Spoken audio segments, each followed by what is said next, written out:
not beer.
Good afternoon and welcome. It's good to be back.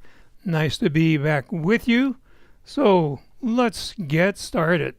So today we're going to be talking about how to handle your junk mail and a little bit of a recap of what I did during July. So this is Go for Lunch for August 1st, 2023, brought to you by GoFor Technology. I'm your host, Roger Harmon, and we're here, as always, to make your technology work for you. Well, the first Tuesday in August is National Night Out. So this is supposed to be a time when the community and the police officers get together and share concerns, build rapport, and unfortunately I haven't seen any official acknowledgement of that this year. I know in my neighborhood in the past years we've done this, where police officers come to our neighborhood and we chat about what we're concerned about. So hopefully it's happening in your jurisdiction, something that would be great to participate in, because the police department's only as good as the citizens supporting it. Well, what did I do on my vacation? Well, for a week, I went to Bahia La Choya in Puerto Peñasco, Sonora, Mexico, along the Sea of Cortez. And while I was there, I had a visitor.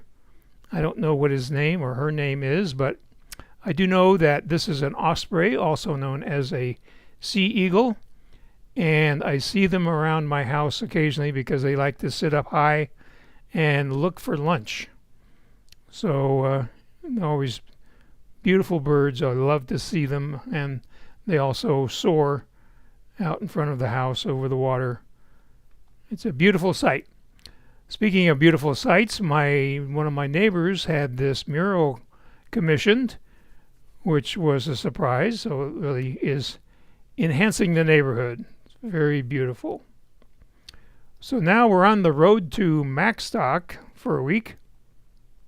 And the weather was pretty good. Here's a kind of a cloudy day with the sun breaking through the clouds, highlighting one of the many wind farms that we saw along the way. And I met this interesting person at the Cherokee Trading Post in Oklahoma. And then Bob made friends with this guy at a rest stop. So lots of friendly people along the way, and that was also the case when we stayed on Wednesday night in Litchfield, Illinois, which is right on the old Route 66. So we went exploring and found this old cafe building. It says Route 66 up here above the cafe, but you can hardly read it anymore. And then Earl drove by and said, "Would you like me to take a picture with both of you in it?" We said that would be great. So here's that picture. And Earl, being a great ambassador of his town, told us about this museum that was a couple of blocks away. So we drove down there. It was about 8:30 when we arrived at the Litchfield Museum and Route 66 Welcome Center. And then this lady walked out and said, "Would you like to come in?" So the museum doesn't open until 10, so that was very nice of her to let us come inside. And it was a great collection of memorabilia from Route 66 and the town of Litchfield. Here's a beautiful Ford, a nice old-fashioned fancy bicycle. So I was wondering, what was this building before it became a museum? So here it is in all of its neon glory at night. And I found out that the building was built for the museum. So a very great example of community getting together and putting together this project. And lots of donations, I'm sure, went into this to make it happen. So if you're ever in Litchfield, Illinois, go by this museum. It'll be well worth your time. So that brings us to Thursday afternoon at Barry's Midwest Barbecue. So a little story here. About 7 years ago, Barry was missing the camaraderie that he experienced when going to Macworld. So he decided to throw a barbecue for people that he wanted to see and wanted to see other people in his backyard in Des Plaines, Illinois. So he started the Midwest Mac Barbecue. Well, Mike Potter came along and said, "Well, we've got all these people here. Why don't we start a conference?" So the next day they had a one-day conference, which was the beginning of Macstock. So here you can see Barry's beautiful backyard and lovely home. And then we had some entertainment by some of the attendees. This was Mike LeBlanc, who is a podcaster. He currently has a podcast on retail. And then we have from the Mac Geek Gab, Dave Hamilton playing percussion, and John F. Braun doing the photography. So that next day was Friday. We didn't have anything official scheduled, so Bob found the Volo, that's VOLO, Auto Museum. So this is in Volo, Illinois. Who knew?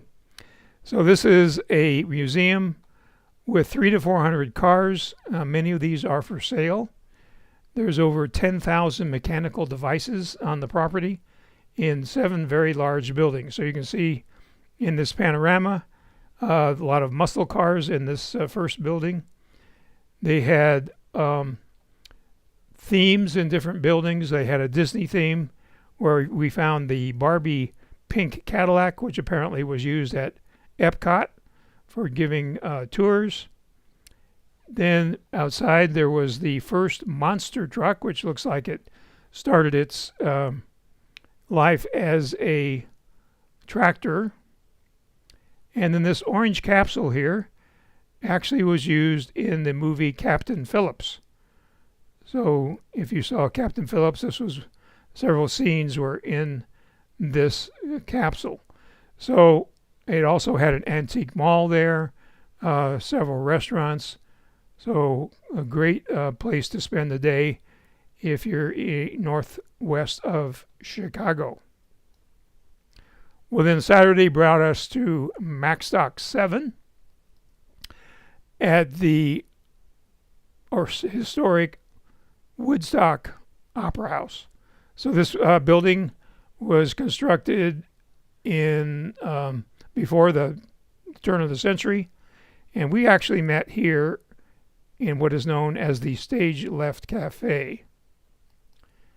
And here's Mike Potter, the organizer of Macstock. And he and his family and volunteers put this on every year and does a great job. So really appreciate all the hard work that they put into presenting this great conference. So inside stage left, we have the audience. I think the seating was about 70 people. It was sold out. And so between the sessions, people got reacquainted with old friends, made new friends. Here is Adam Christensen of the MacCast podcast, which is one of the oldest podcasts in existence. And then there's this guy. So I see that I have not been showing you the pictures. Thank you, Susan. So let me back up here. So let me go back here and reset my pictures. And I think we left off here.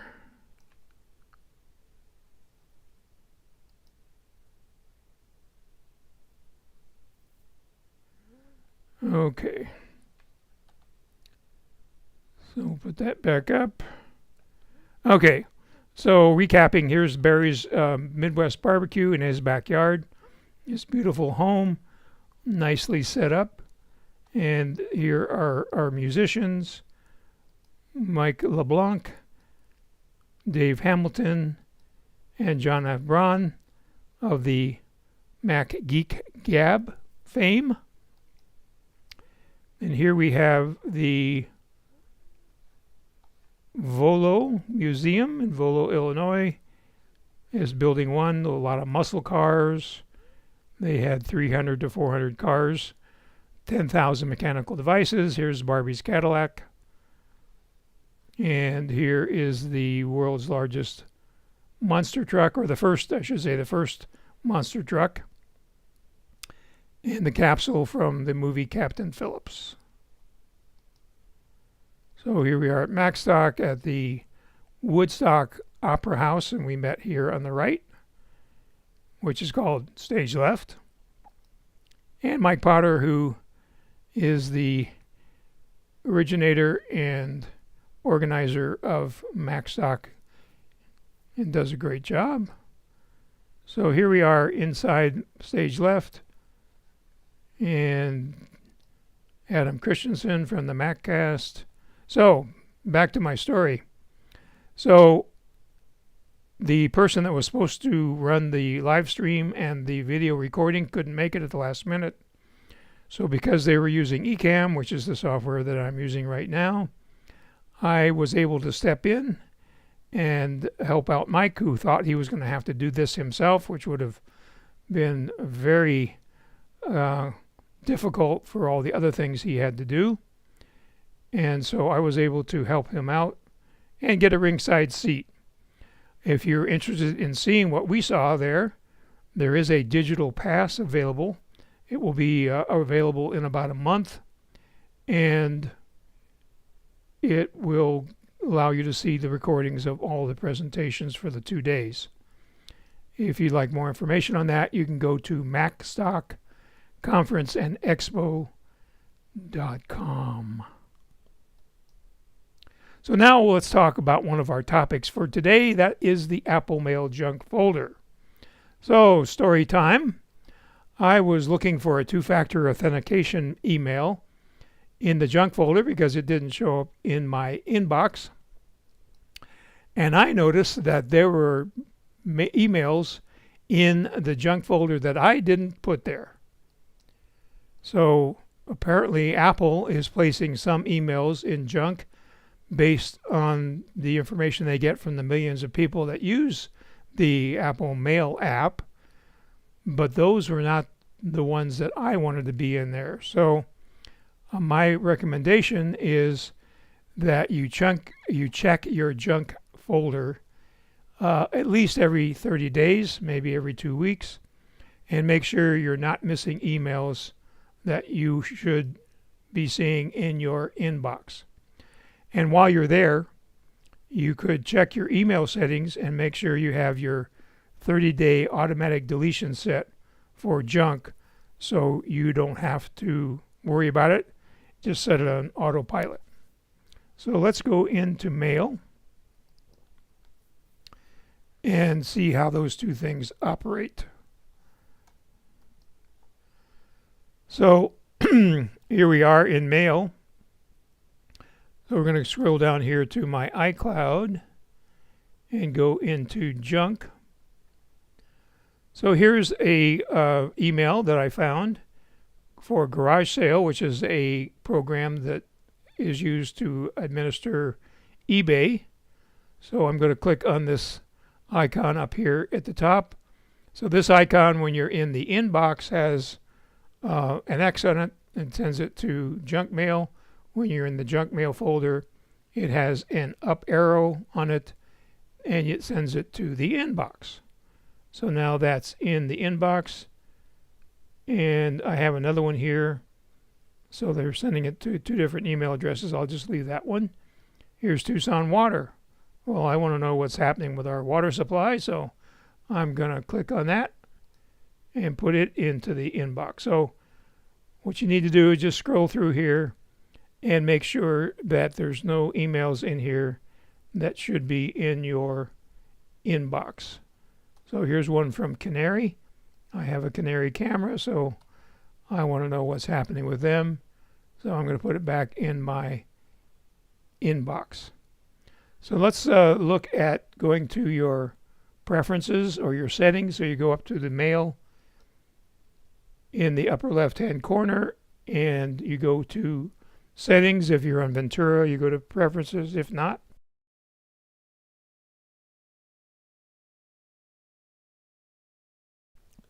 excuse me. So once you're in Settings, you go to Accounts. You go to, it'll come up here, you go to Mailbox Behaviors, and then you want to make these settings. So your sent mail, you may want to leave that alone. And here we have our junk mailbox, and it's set for after 1 month to delete them. Same thing with trash after 1 month. So if I've visited you, I've probably set that up for you, but sometimes these settings get changed when there's a system update. So it's a good thing to check that.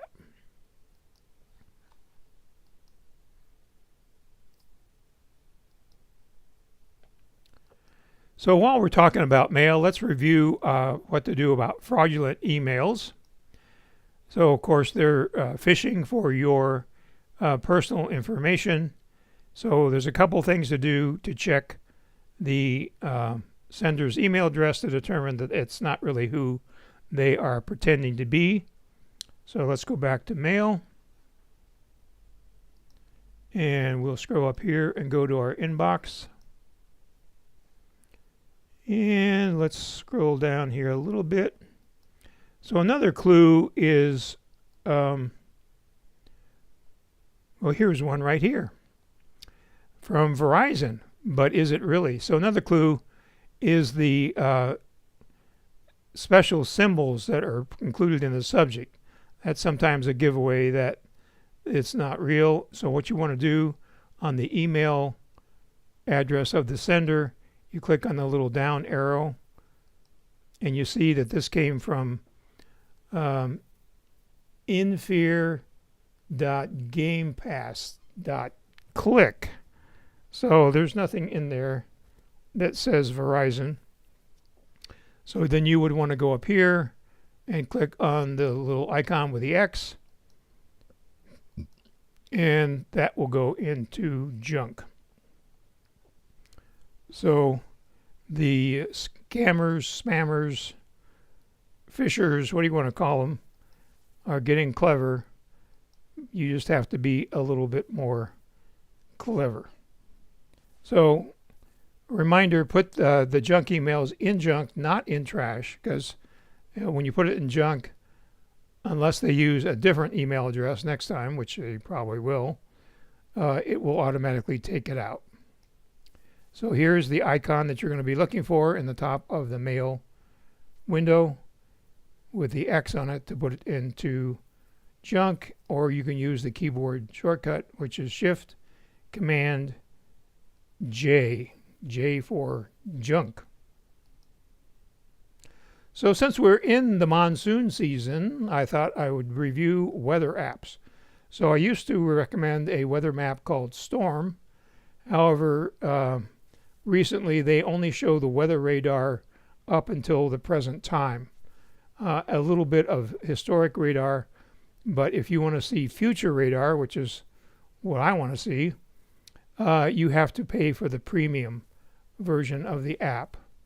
So I found some other apps that give us better radar. Apple Weather actually has a nice radar that runs for a couple hours into the future, so you can see what is coming. And that's, of course, included. You don't have to download that. You already have Apple Weather. KOLD's First Alert weather app is good. It not only gives you future radar, you have to actually click in the lower right hand corner to make it future. So make sure and do that. And they also have weather updates during the day that you can watch inside the app. You should maybe think about, if you haven't already, putting the Tucson Electric Power app on your phone. Last Friday we had 50,000 residences without power. So when you have the TEP app on there, you can know when the power will be restored. And the links for those are right down here in the description. So, questions. If you haven't already, put your questions or comments in the comments section. And subscribe, give us a thumbs up, and share this with people that might get value from it. You can also share the GoFor Gazette, our newsletter, which is emailed to you every Monday morning at 7 o'clock. And Apple has been doing some updates, iOS and iPad OS 16.6, Mac OS Ventura 13.5. These are security updates, and they seem to not be causing any other problems. There have been some rapid response security updates recently where they did cause a problem and had to be retracted and then resent, but that was all done automatically. And if you have an older operating system, those have been updated for security as well. So check your software update and make sure you are up to date. And Zoom did an update a couple of days ago to 5.15.5. So let's see what we have here.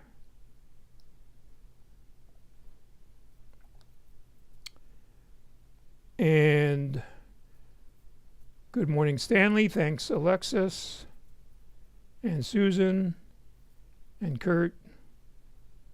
And Susan says that she has to check her junk folder several times a day because she gets about 500 junk emails per day. And there are emails in there that she constantly marks as junk, but it doesn't help. Yeah, I think Apple needs to do a little work there. So Susan finds that putting her emails in the junk doesn't work either. You still get some of those emails in my main email folder. Yep, that's true.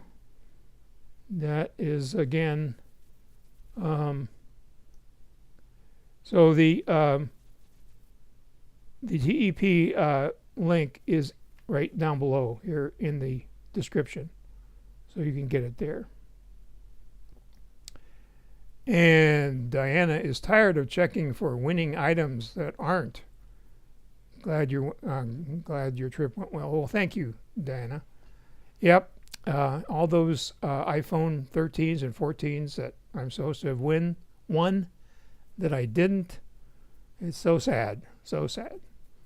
I'm just going to have to buy a new iPhone, I guess. I'm not going to be able to win one. So hopefully that has been helpful, and we will be giving you some highlights from the presentations from MacStock. There were, I think, about 16 presentations on Saturday and Sunday, 8 each day. So we will be sharing some of the things we learned. The theme was learn. So, okay, Susan, I will send that to you. I'm pretty sure it was there, but maybe something happened to it. I don't know. So I'll make sure you get that. And I'll make sure it's in the description so anybody else can get to it. So if you have anything else you'd like me to cover in a future Go for Lunch, please let me know. And one of the factors that several people pointed out during MacStock was the best way to learn is to teach. So that's how I learn a lot of things, is by helping you. So I'm glad to do that, and glad to see you here, hopefully learning something.